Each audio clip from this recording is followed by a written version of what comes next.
Boa noite a todos. Sejam todos muito bem-vindos. Muito bem, então nós vamos falar hoje exatamente sobre o tema da piedade, que é uma continuação do Evangelho do capítulo 13, que a vossa mão esquerda não sabe o que faz a mão direita. E a piedade, então, vamos entender um pouquinho sobre ela. Exatamente, o Evangelho começa nos dizendo que a piedade, a sabedoria do homem é a piedade. Se a sabedoria do homem é a piedade, nós precisamos entender o que é sabedoria, não é isso?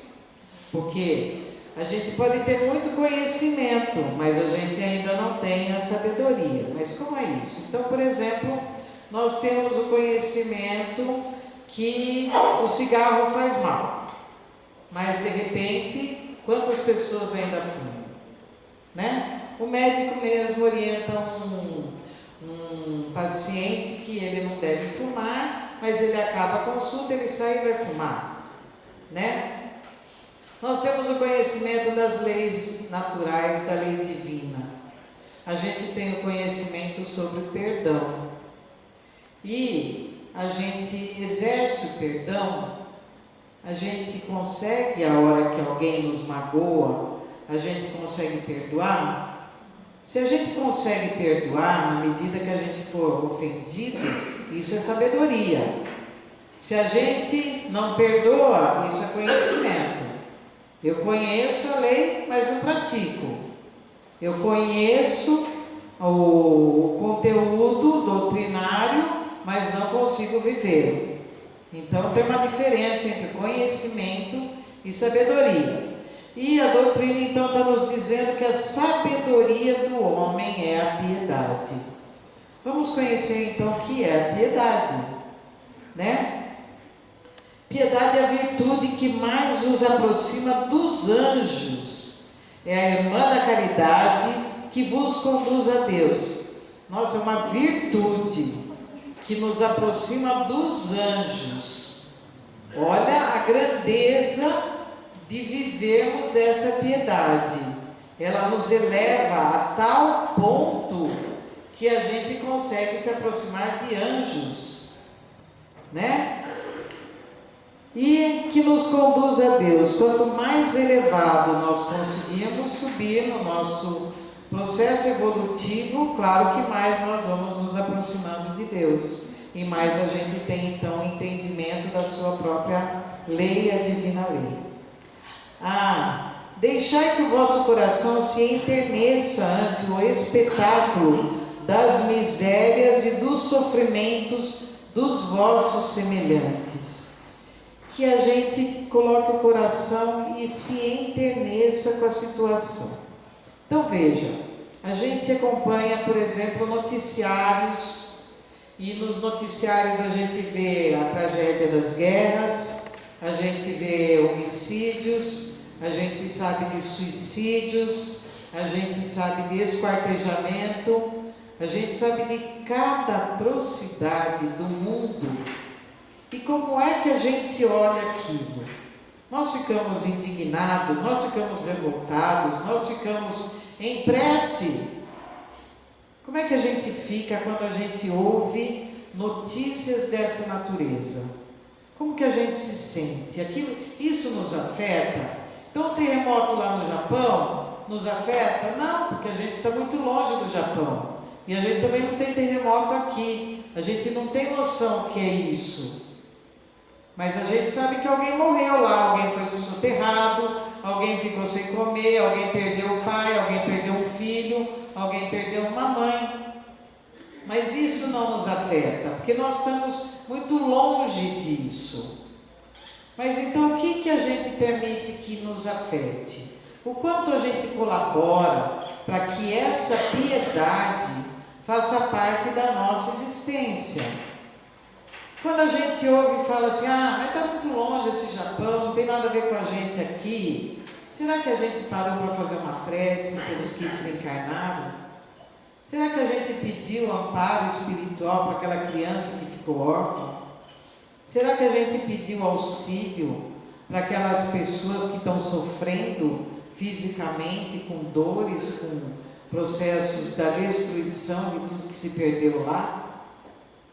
Quando teve as enchentes aí no Rio Grande do Sul, que a gente de alguma forma se sentiu que era mais próximo de nós, todo mundo de alguma forma ajudou um pouquinho, né? Aqui a casa principalmente, nós também fizemos parte, doamos muitas coisas para o Rio Grande do Sul, através inclusive da Prefeitura de Serquilho, que nos forneceu esse transporte, né, Valéria, que ajudou aí a mandar uma série de coisas que a gente conseguiu. Mas a gente está doando coisas materiais. Quanto que a gente está doando dessa virtude que nos aproxima dos anjos?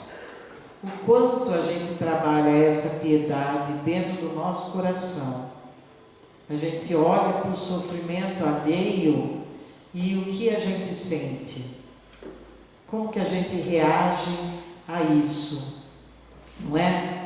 Então, que o nosso coração se abra para perceber a miséria e o sofrimento dos nossos semelhantes. Como é que a gente olha então essa miséria e o sofrimento? Primeiro, a gente precisa olhar que as coisas estão todas certas. Ninguém está no endereço errado. As coisas, conforme elas acontecem, a lei divina está guiando o passo de cada um de nós aqui. E todos nós temos necessidades espirituais que vai propiciar o nosso crescimento e a nossa evolução através do sofrimento e da miséria. Nossa, mas não podia ser de outro jeito, essa divindade não podia propiciar para a gente uma coisa melhorzinha do que tanto sofrimento? É verdade, a gente aprende de duas formas, pelo amor e pela dor. Será que a gente aprende pelo amor? Cada um vem na casa aqui pelo amor, pela sabedoria, buscando realmente o conhecimento e transformar esse conhecimento em sabedoria, ou a gente vem porque estamos sofrendo? A gente vem porque perdeu um filho, a gente veio porque a gente adoeceu, a gente veio porque a gente se desequilibrou, a gente veio por um processo obsessivo. Por qual razão cada um de nós procurou a verdadeira doutrina? É aí que a gente vai compreender a nossa busca. Se a nossa busca está em cima da sabedoria, que é viver o ensinamento de Jesus, ou se estamos aqui realmente cumprindo o nosso papel de toda semana participar do Evangelho e nossa obrigação está feita.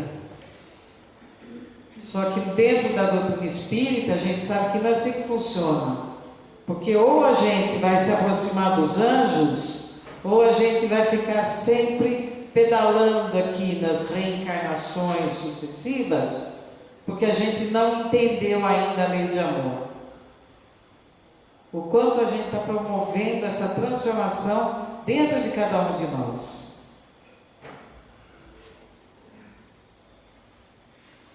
Então, o objetivo da piedade é entender que a verdadeira piedade é aquela que se origina em um sentimento de ligação e compaixão pelo próximo.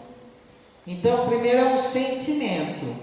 A gente vai permitir que isso flua de dentro de nós. Vamos olhar o sofrimento, vamos olhar a miséria e pensar que quem que poderia estar lá? Não seríamos nós também? Será que a gente já viveu aquilo? Será que a gente já passou por aquilo? Será que a gente compreende essa dor? Porque uma mãe compreende outra mãe quando perde o meu filho. Ela sabe a dor que dá. Eu não sei o que é uma dor dessa. Eu nunca perdi um filho. Mas eu converso com muitas mães que perderam filhos. Mas eu não sei falar para ela. Eu não conheço a sua dor. Porque é única. É sua. A gente sabe. A gente imagina. Mas a gente não sabe. A gente não sente. É totalmente diferente. Então, quando a gente reúne pessoas que tiveram o mesmo tipo de sofrimento, elas se entendem, porque uma sabe exatamente o que a outra passou. E aí que a gente vê o grupo de mães, grupo dos alcoólatras, dos que usam as drogas. Cada um sabe, a família dos alcoólatras, elas sabem o que elas passam quando tem alguém dessa natureza na família. Então elas entendem essa dor. E a gente precisa então trabalhar esse sentimento de ligação e compaixão com o próximo. Vamos ver a compaixão. Então, o que é exatamente essa compaixão? O sentimento de compaixão provém das profundezas da alma, envolve o sofredor em um clima de generosidade, utilizando como forma de ajuda a solidariedade. Na atitude compassiva, a criatura vê o necessitado de igual para igual, sem nenhuma distinção, e percebe que ele precisa de uma mão amiga naquele momento circunstancial e aflitivo de sua vida. Essa está numa lição nos prazeres da alma. Quer dizer, quando a gente olha o outro ser humano como ser humano, então eu não estou acima dele, eu não sou melhor que ele, eu não tenho nada mais do que ele. Nós estamos em situações diferentes, nós estamos em vivências diferentes, nós estamos experimentando possibilidades da vida totalmente diferentes uma da outra. Mas quando eu olho com compaixão, eu me coloco nessa mesma circunstância, que isso poderia estar acontecendo comigo. Mas se não está, eu consigo fazer alguma coisa por alguém. Mas o que a gente então consegue fazer? Será que a gente consegue sempre só dando coisas? Muito pelo contrário. Às vezes um abraço, a gente ajuda muito um ser humano. Às vezes o ouvir apenas, a gente ajuda muito o outro ser humano. No momento de angústia, no momento de dor e sofrimento. Então, o que a doutrina fala para cada um de nós é tudo aquilo que cada um consegue fazer. Consegue. Tem aquela lição de quantas pessoas estão, por exemplo, numa praia, jogando estrelas de volta para o mar. Então aquelas estrelas são jogadas de volta ao mar, e chega um cara e fala assim: meu, olha o tamanho da praia, você vai conseguir mandar todas as estrelas de volta para o mar? Ele fala: não, mas para essa aqui eu faço a diferença. Então é esse o entendimento. A nossa obra é pequena, aliás, é pequeniníssima. É uma miniatura de todos esses grandes homens que fazem grandes obras aqui no nosso mundo.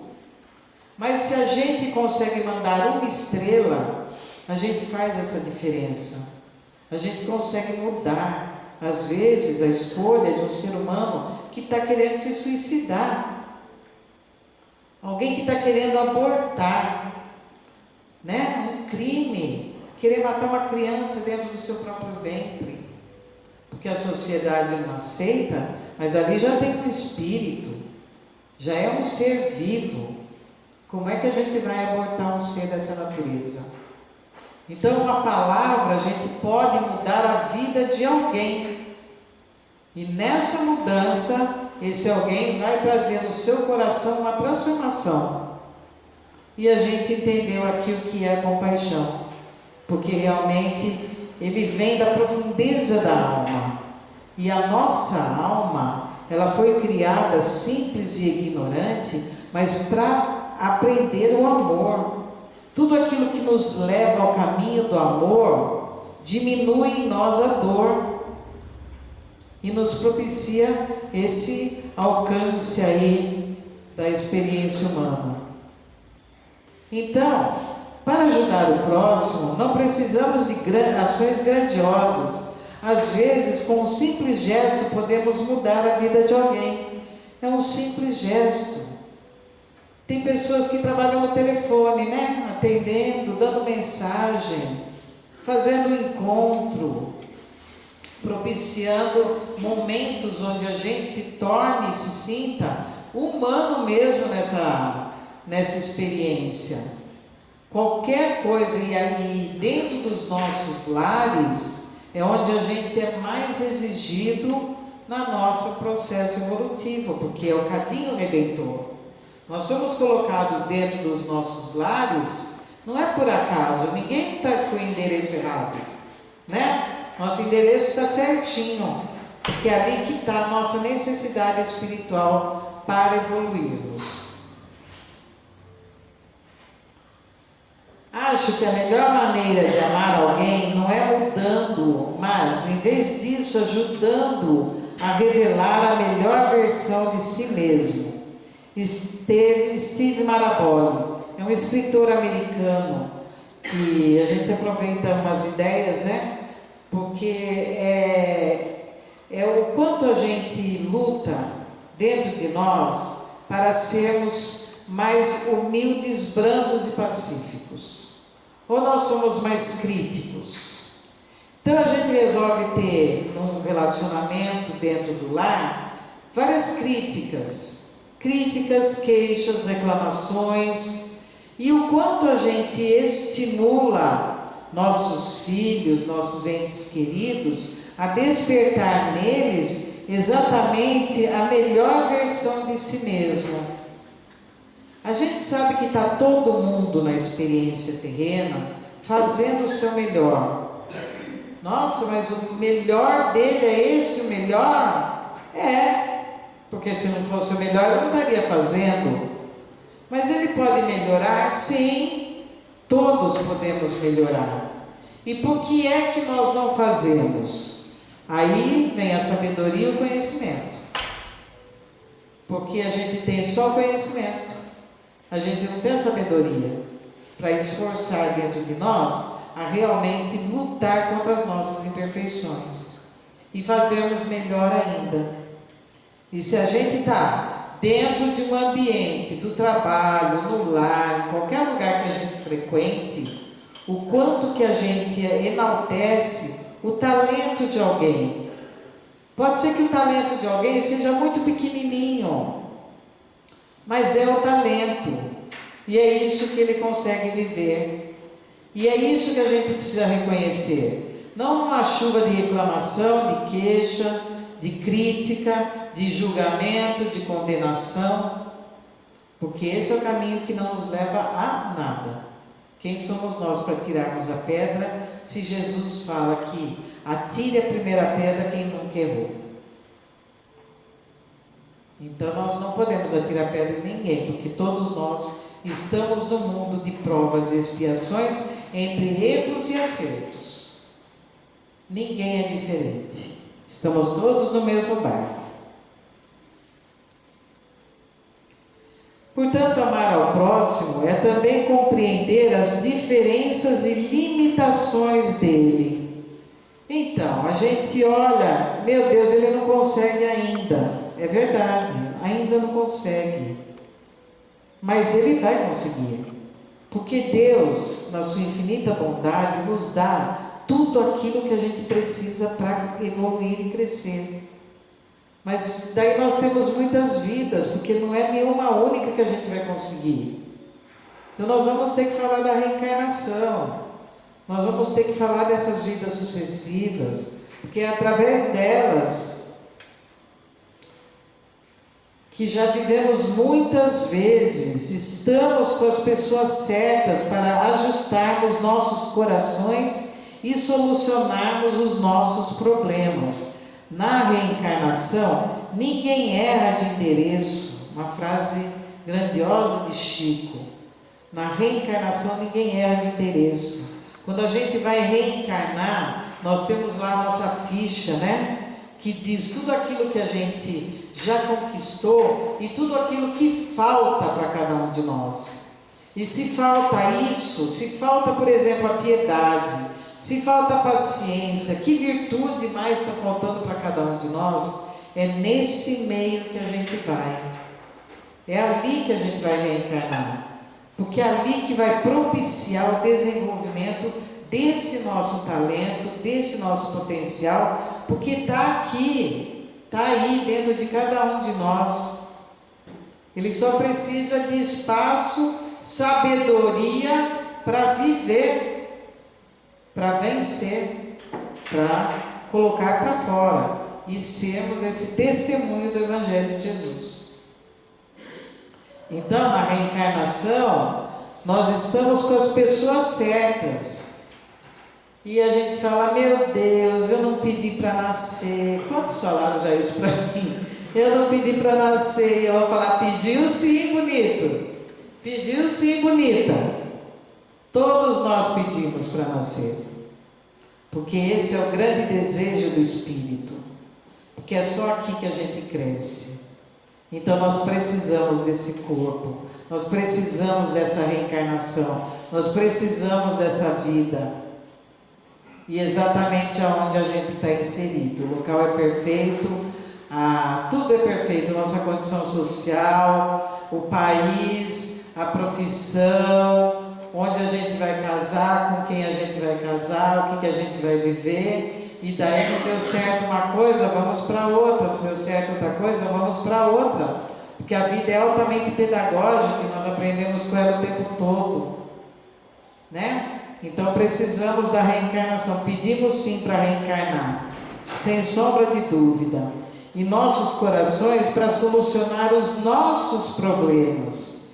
Quem sabe dos nossos problemas? Somos nós, como espíritos, não ainda como consciência. Como consciência, às vezes a gente não tem a total consciência de tudo aquilo que a gente precisa. Muito disso em nós é inconsciente. E a gente desconhece. À medida que as dificuldades e problemas vão aparecendo, essas circunstâncias vão mostrando aspectos que são nossos e que a gente precisa reconhecer e transformá-los, né? Muito bem. Então agora o nosso mestre Kardec, né, vem falar também que com a reencarnação desaparecem os preconceitos de raça, de casta, pois o mesmo espírito pode tornar a nascer rico ou pobre, capitalista ou proletário, chefe ou subordinado, livre ou escravo, homem ou mulher. Então veja, qual é o nosso preconceito? Se uma hora eu posso nascer de uma raça branca, outra hora de uma raça negra. Por que eu tenho preconceito? De uma raça ariana? Quais as raças que nós já vivemos? Nós não sabemos. Quantos mil anos cada um de nós tem? Alguém sabe? Vocês não sabem?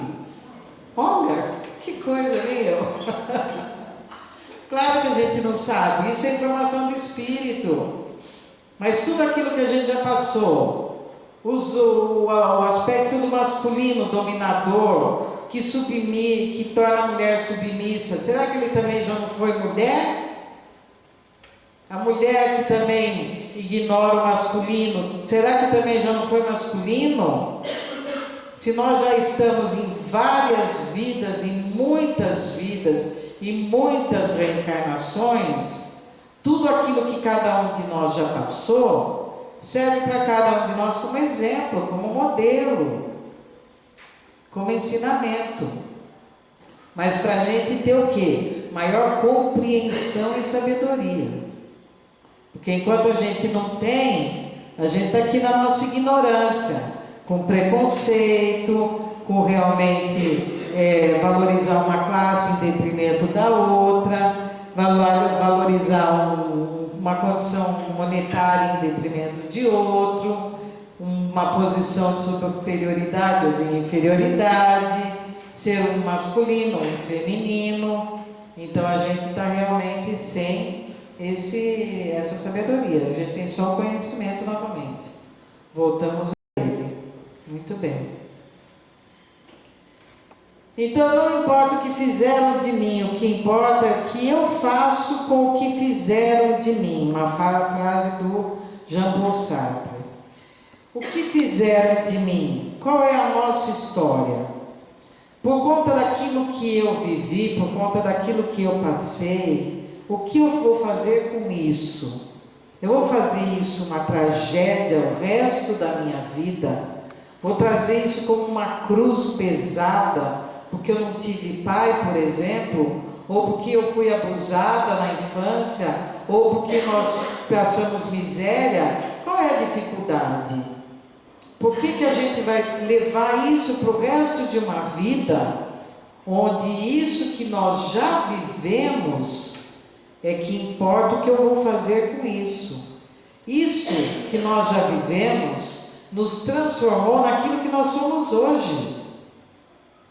É a coisa mais importante que nós somos hoje, é o quanto cada um de nós enfrentou a sua própria dor, a sua própria dificuldade, cresceu com ela e está aqui hoje, esperando uma nova experiência para o Espírito. E não fazer com que a nossa vida seja uma vida de vítima, de coitado, de sofrimento, porque eu tenho que aprender hoje na condição que eu estou. É isso que a gente tem que entender. Não adianta eu querer mudar com plástica, com uma série de subterfúgios aqui para alterar aquilo que eu sou, porque na realidade eu preciso me aceitar como eu sou. Eu me aceito como eu sou. Então, a partir disso, o que eu faço com a história que foi minha? Dela eu tiro todo o ensinamento e aprendizado para que ela seja esse gancho que nos impulsiona para virtudes necessárias para que a gente realmente acesse os anjos e se aproxime de Deus, porque é isso que é o nosso objetivo. Sem esse objetivo, qual seria o outro? Nós temos algum outro?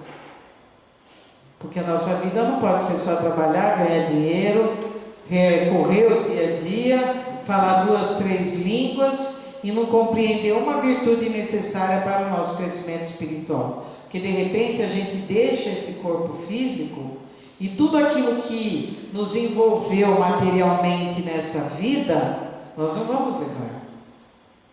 E a única certeza que a gente tem da vida é que nós vamos desencarnar. Não sabemos o dia, mas é a nossa única certeza. O resto, tudo é uma grande dúvida. A gente não sabe. É uma incerteza muito grande para cada um de nós. O que vai ser amanhã? Não sei. Alguém sabe? Não. Mas a gente sabe hoje o que a gente precisa fazer. O que a gente deve fazer. O que é importante fazer.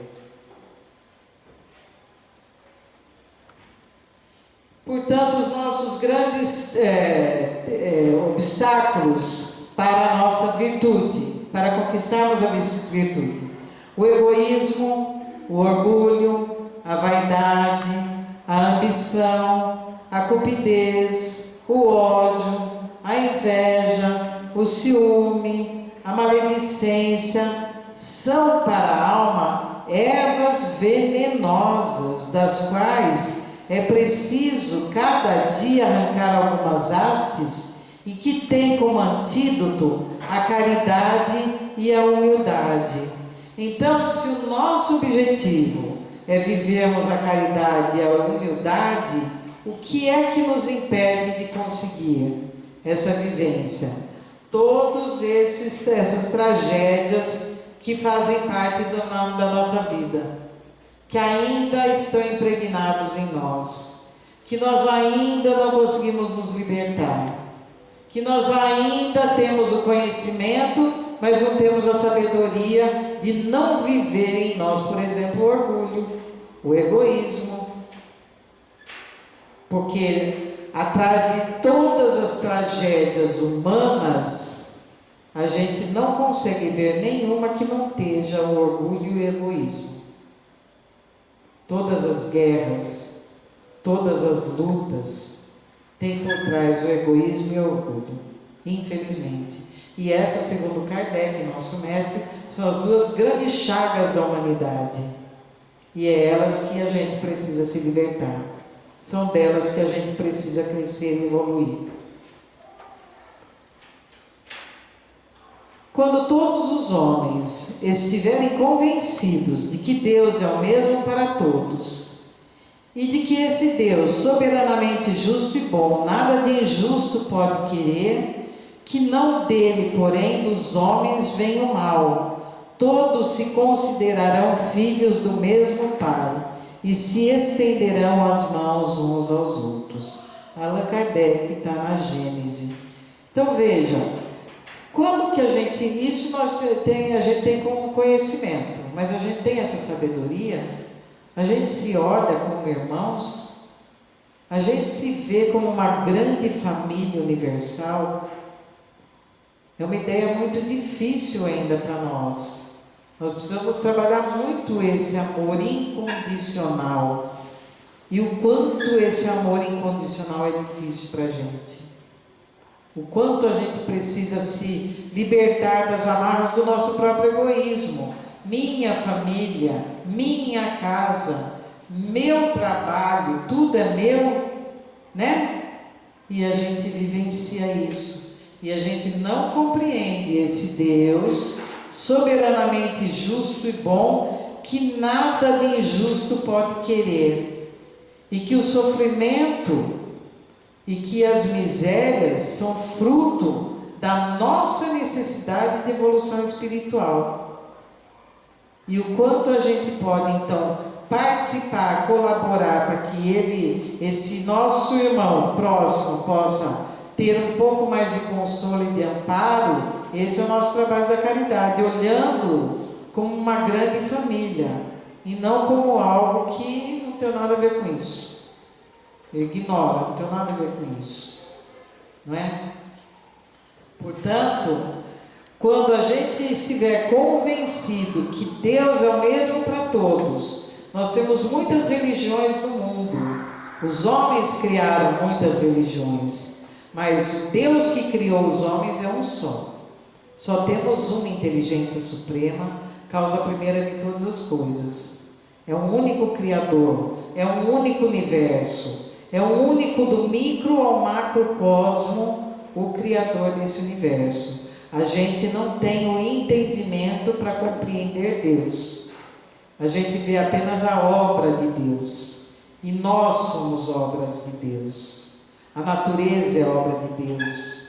Os reinos são obras de Deus. As galáxias são obras de Deus. Tudo é obra de Deus, porque os homens não criaram isso. Da menor célula ao macrocosmo, tudo é obra de Deus. Então esse Deus é muito difícil para a gente também compreender, e a gente acaba limitando Deus dentro de um corpo. Como é que pode um ser Deus, parecido com um homem, e que está vigiando a nossa vida? A gente não consegue conceber esse Deus, mas quando a gente trabalha que Deus é uma inteligência, porque toda a sua obra é inteligente. Então daí a gente consegue compreender um pouquinho, né? Muito pouco. Que a gente não tem ideia dessa grandeza que é Deus. E que é dos homens que vem o mal. O que é o mal? É a ausência do bem. Ainda, né? Nós já falamos disso em outra oportunidade. Mas o mal é tudo aquilo que ainda não foi preenchido com o bem. Ele ainda está em stand-by. Nosso copinho está vazio. A hora que eu preencho com qualquer atitude de amor e de caridade, esse mal vai assumindo, ele vai sendo preenchido por aquilo que estava oco e vazio. Então o mal ainda está nisso. E um dia, com certeza, nesse mundo que ainda não é o nosso, de provas e expiações, mas é o de regeneração, que a gente vai estender as mãos melhor uns para os outros e compreender melhor esse ensinamento de Jesus. Né? Muito bem. Todos bem? Muito bem. Então agora nós vamos tocar uma música muito legal do Vansan, que chama-se Amanhã.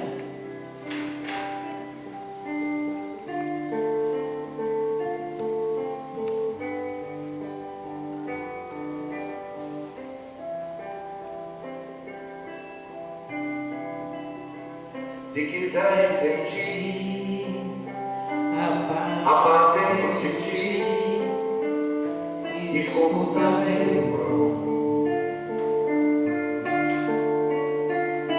Faz silêncio. espera que volte a primavera na força da oração. Transforma o discurso em risos de esperança no amanhã que vem. Depois da tempestade surge sempre a bonança, agora mais além. Em tua longa estrada só tu tens o poder de transformar espinhos em flores perfumadas que o sol da confiança enfeita os teus caminhos. Olhando em teu redor, verás que almas tristes te pedirão amor. Tua tristeza esquece, sorri, ampara e aquece, seja o irmão quem for. Sofrendo o vento, o trigo dos campos, sem falar de sua dor. E quando a nuvem passa, a terra generosa desabrotou em flor. E linda natureza que se desfaz em luz até o entardecer. E quando a noite chega, o céu acende estrelas até o amanhecer. E na natureza que se desfaz em luz até o entardecer. E quando a noite chega, o céu acende estrelas até o amanhecer. Se quiseres sentir a paz dentro de ti, escuta o teu irmão. Faz silêncio e espera que volte a primavera na força da oração. Transforma teu soluço em risos de esperança no amanhã que vem. Depois da tempestade surge sempre a bonança, agora ou mais além. Em tua longa estrada só tu tens o poder de transformar espinhos em flores perfumadas que o sol da confiança enfeita os teus caminhos. Olhando em teu redor, verás que almas tristes te pedirão amor. Tua tristeza esquece, sorri, ampara e aquece, seja o irmão quem for. Sofrendo chuva ou vento, o trigo dos campos, sem falar de sua dor. E quando a nuvem passa, a terra generosa desabrocha em flor.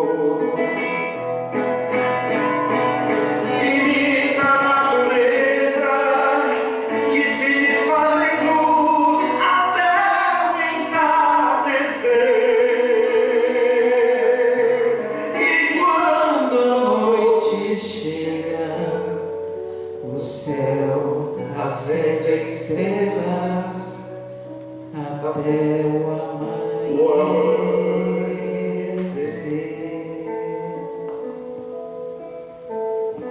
que as estrelas possam se acender na sua vida.